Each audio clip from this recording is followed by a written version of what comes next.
সম্প্রতি ফেসবুকে দেখতে পাচ্ছি যে আমার নামে আসলে বেশ কিছু আইডি তৈরি হয়েছে। এই আইডির সংখ্যা আসলে 50 ছাড়িয়ে গিয়েছে, কিন্তু আমার শুধুমাত্র একটি ফেসবুক আইডি রয়েছে এবং অন্য কোনো ফেসবুকের যে পেজ বা এরকম কোনো কিছুই নেই।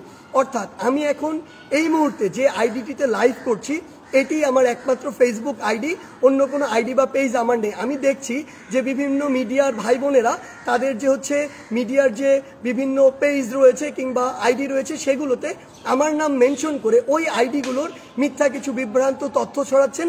এজন্য আমি আপনাদের বলে দিতে চাই সেগুলো আমার আইডি নয়, সেগুলো ফেক আইডি এবং আপনারা সেগুলো ফলো করা থেকে বিরত থাকবেন।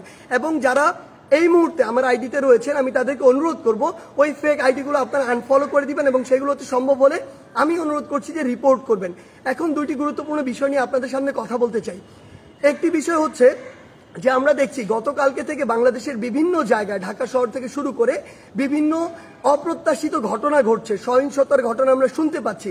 আমরা আপনাদেরকে স্পষ্ট করে বলতে চাই, এই যে বাংলাদেশের ছাত্র সমাজ একটি এত বড় আন্দোলন করেছে, একটি ফ্যাসিস্ট একটি সরকারের যে একটি পতন ঘটিয়েছে, সেটি আমরা এই কারণে করিনি যে একজন নির্যাতক চলে যাবে আরেকজন নির্যাতক এসে সেই জায়গাটি নিবে।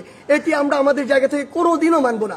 বরং এই যে নির্যাতনের যে প্রসেসটি রয়েছে, যে সিস্টেমটি রয়েছে, এই সিস্টেমটি ছাত্র সমাজ বা বর্তমান বাংলাদেশের যে প্রজন্ম তারা চায় না।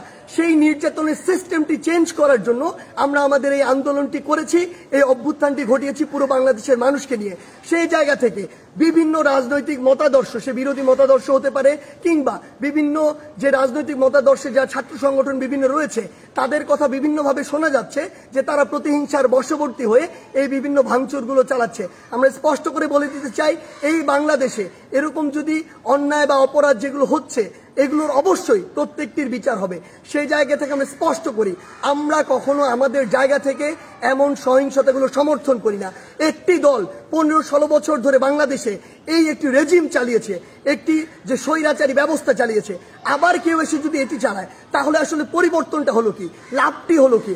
আমাদের প্রত্যাশার সাথে এটা কোনোদিন প্রাসঙ্গিক হয়? কখনো হয় না। তাই আমাদেরকে এটা আমাদের কাজের মাধ্যমে প্রকাশ করতে হবে যে আমরা যে বাংলাদেশের স্বপ্ন দেখি সেটি আসলে আমরা সত্যি করতে চাই। আরেকটি স্পষ্ট করে কথা বলতে চাই, সেটি হচ্ছে যে আমাদের যে সংখ্যালঘু ভাই বোনেরা রয়েছে তাদের বিভিন্ন ধর্মীয় উপাসনালয় রয়েছে, সেগুলোতে অনেকেই চক্রান্ত করে আঘাত করার চেষ্টা করছে, অনেকে প্রোপাগান্ডা ছড়াচ্ছে, যা হচ্ছে না তাও বলছে। সেই জায়গা থেকে আমাদের সকলকে, সকল ধর্মের বর্ণের সকলকে এই দায়িত্ব নিতে হবে যে আমাদের যে ভাই বোনেরা এটি শিকার হচ্ছে তাদেরকে আমাদের প্রোটেক্ট করতে হবে। একটি জিনিস মনে রাখবেন, 1971 যখন বাংলাদেশ স্বাধীন হয়েছিল কোনো নির্দিষ্ট ধর্মের মানুষের কারণে স্বাধীন হয়নি। এই বাংলাদেশ একটি অসাম্প্রদায়িক দেশ এবং এখানে সকল ধর্মের মানুষের এই যে প্রচেষ্টার ফলে বাংলাদেশ আজকে এই পর্যায়ে, কিংবা আজকে 2024 সালে দাঁড়িয়ে যে অভ্যুত্থানটি বাংলাদেশে ঘটেছে, যে স্বৈরাচারের পতনটি ঘটেছে, সেটি কোনো একটি নির্দিষ্ট ধর্মের মানুষের কারণে ঘটেনি। সেটি পুরো বাংলাদেশে বিভিন্ন ধর্মের মতাদর্শের বর্ণের গোষ্ঠী যারা রয়েছে সকলের সম্মিলিত প্রচেষ্টায় ঘটেছে। সেই জায়গা থেকে আমি আপনাদেরকে এটা স্পষ্ট করে জানিয়ে দিতে চাই, যারা এই কাজগুলো করছে অবশ্যই তাদেরকেও বিচারের আওতায় আনা হবে। কিন্তু আমাদের দায়িত্ব হচ্ছে আমরা আমার জায়গা থেকে আমাদের আশেপাশে বিভিন্ন সংখ্যালঘু ভাই বোনদের যদি কোনো বাড়িঘর কিংবা ধর্মীয় উপাসনালয় থাকে আমরা নিজেরা গিয়ে সেগুলোকে প্রোটেক্ট করব।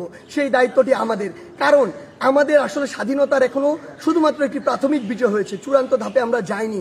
এটি ভুলণ্ঠিত করার জন্য অসংখ্য দেশের বাইরের অপশক্তি তাদের সর্বোচ্চটিকে দিয়ে চেষ্টা করছে।